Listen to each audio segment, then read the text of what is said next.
কারো কথায় নিজেকে বদলাতে যেও না। যেখানে তোমার সম্মান নেই সেখান থেকে দূরে থাকো। যদি তোমার মনে হয় সব হারিয়ে ফেলেছ, তাহলে মনে রেখো গাছেরাও তার পাতা হারায় প্রতি বছর, তবুও দাঁড়িয়ে থাকে আগামী দিনের শুভ প্রতীক্ষায়। কারো অবহেলা মানে জীবন শেষ হওয়া নয়। একজনের কাছে তুমি মূল্যহীন হতে পারো, কিন্তু সবার কাছে নয়।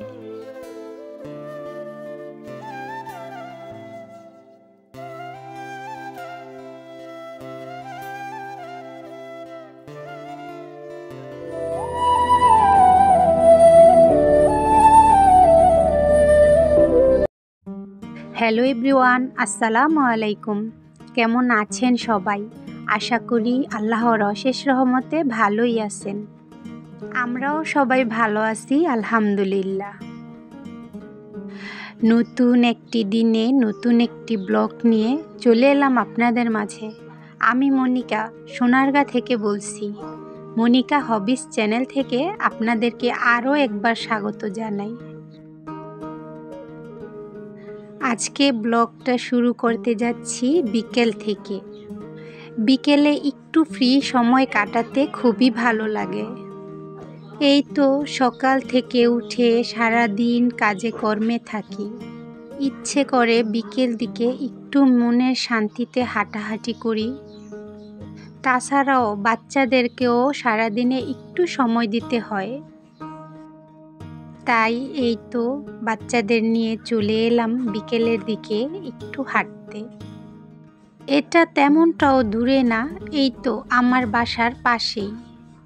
এখানে অনেকটাই খালি জায়গা, খুবই সুন্দর পরিবেশ এখানে। আর এর পাশেই হচ্ছে রাস্তা।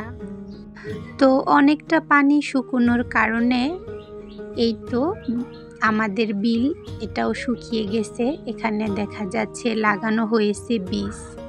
এই তো ঘোরাঘুরির পর চলে এলাম ঘরে।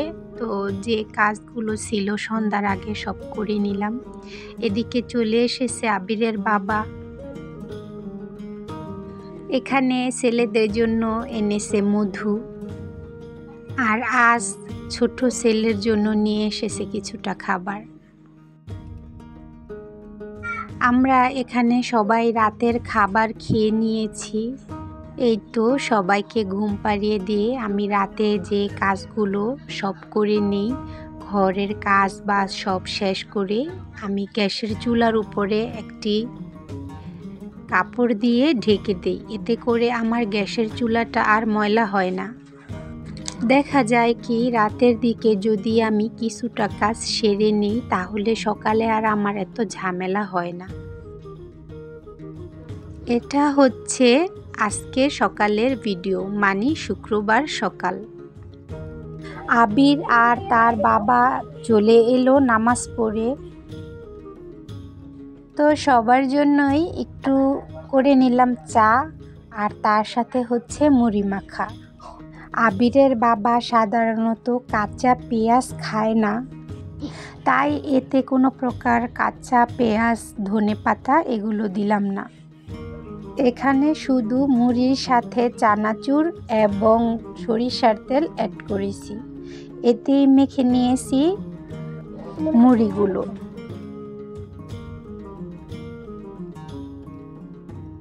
তো সবাই একসাথে খেয়ে নিচ্ছি চা এবং মুড়ি। এখানে চলে এলো আমার এক ননদ, তো তাকেও আমাদের সাথে যোগ করলাম। হাজব্যান্ড যদি বাসায় থাকে তাহলে আমার কাজ অনেকটাই বেড়ে যায়। এমনিতেও তো কাজ থাকেই, কিন্তু একজন মানুষ বেশি থাকা মানে বেশি রান্না বান্না, বেশি কাজ বাজ, এই তো। তারপরেও দেখা যায় যখন আবিরের বাবা বাসায় থাকে একটু ভালো মন্দ রান্না হয়। তো আবির আর আমরা যখন বাসায় থাকি তখন দেখা যায় দুই এক রকমের তরকারি বা সবজি ভাজি এগুলো হলেই চলে যায় আমাদের। তো যাই হোক, আজকে দুপুরে রান্নায় হবে গরুর মাংসের তরকারি, তার সাথে ইলিশ মাছের মাথা দিয়ে কচু শাক আর হবে লাল শাক ভাজি। এই তো এগুলো আমি অফ ক্যামেরায় রান্না করে চলে এসেছি। এগুলো সব আমি রান্না করেছি লাকড়ির চুলা থেকে, যেহেতু আমার কিছু লাকড়ি রয়েছে। আর আজ আবিরের বাবা বাসায় একটু বেশি রান্না, দেখা যায় গ্যাসে যদি রান্না করতে যাই তাহলে অনেকটাই সময় লেগে যাবে, তাই আমি চুলায় রান্না করে নিয়ে এসেছি। রান্না শেষ করে কিছু থালা বাটি ছিল সব ধুয়ে নিয়ে এসেছি ঘাট থেকে। এবার ঘরগুলো গুছিয়ে নিব। তো প্রথমে আমি চলে এলাম আমার বড় ঘরটাতে। এই তো ঘরটাকে করে নিলাম ক্লিন।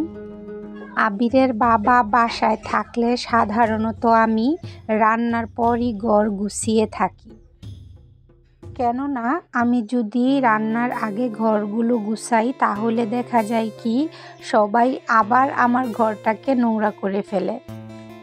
তো এই তো এখানে এর ভিডিওতে দেখিয়েছিলাম আমি কিছুটা আমের আচার দিব, তো এগুলো দিয়েছিলাম আর ভরে নিলাম বয়মে। এগুলো আমি এখন রেখে দিব ফ্রিজে। তো এই তো ছোট ঘরটাকে আমি এর মধ্যে পরিষ্কার করে নিয়েছি। এগুলো আমি ব্যাক ক্যামেরায় করে নিয়েছি, কেননা আমার অনেকটাই তাড়া ছিল। যেহেতু বিলের পানি শুকিয়ে গিয়েছে, তো আমাদের বাড়ির নিচে কিছুটা জায়গা রয়েছে।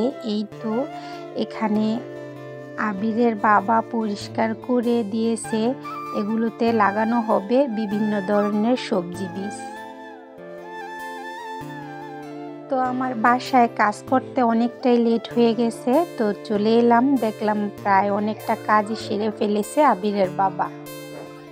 এই তো এটা হচ্ছে আমার সব থেকে প্রিয় জায়গা এর নিচে। তো এখন পানি শুকিয়ে গেছে, মাঝে মধ্যে তো আসা হবেই বিকেলের দিকে। তাছাড়াও আমি এখানে যেহেতু সবজি রোপণ করব, এর পরিচর্যার জন্য তো আসতে হবেই, তাই না? আর কি কাজ করতে পারো? আর বাস নিতে পারি, তারপর সরষা নিতে পারি, আর অনেক ডাল নিতে পারি। যারা আমার ভিডিওটি দেখছেন এখনো লাইক করেননি, দয়া করে একটি লাইক করে দিবেন। আজকের ভিডিওটি আমি এখানেই শেষ করছি। সবাই ভালো থাকবেন, সুস্থ থাকবেন। আল্লাহ হাফেজ।